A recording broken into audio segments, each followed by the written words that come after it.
just like a job. Well, I said to Paul, I'm leaving. We were in Apple, and on the way over I knew before I went to Toronto, I told Alan I was leaving. I told Eric Clapton and Klaus that I was leaving, and I'd like to probably use them as a group, you know.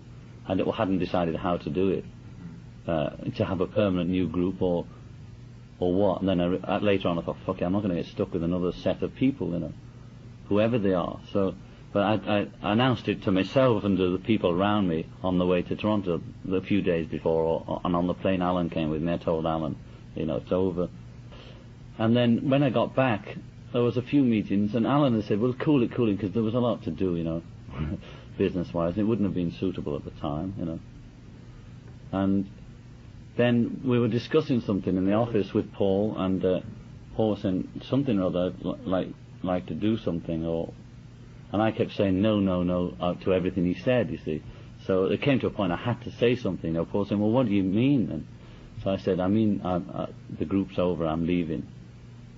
He'll remember exactly, and she will. This is how I see it. Alan was saying, don't tell. He didn't want me to tell Paul even, you know. But I couldn't help, so I told him it's out. You know, I couldn't stop it. It came out. And Paul and Alan said they were glad that I wasn't going to announce it, that I was going to make an event out of it, you know. But Paul and Alan both, I don't know whether Paul said don't tell anybody, but he was damn pleased that I wasn't, you know. He said, oh, well, that means nothing really happened if you're not going to say anything. So that's what happened.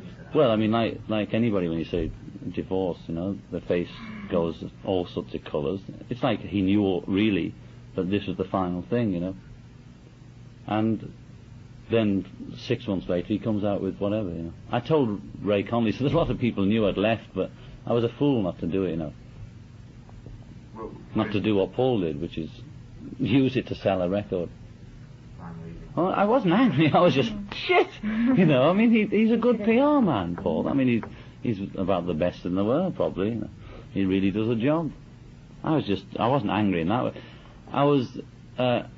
We were all hurt that he didn't tell us what he was going to do, but I think he claims that he didn't mean that to happen, but that's bullshit.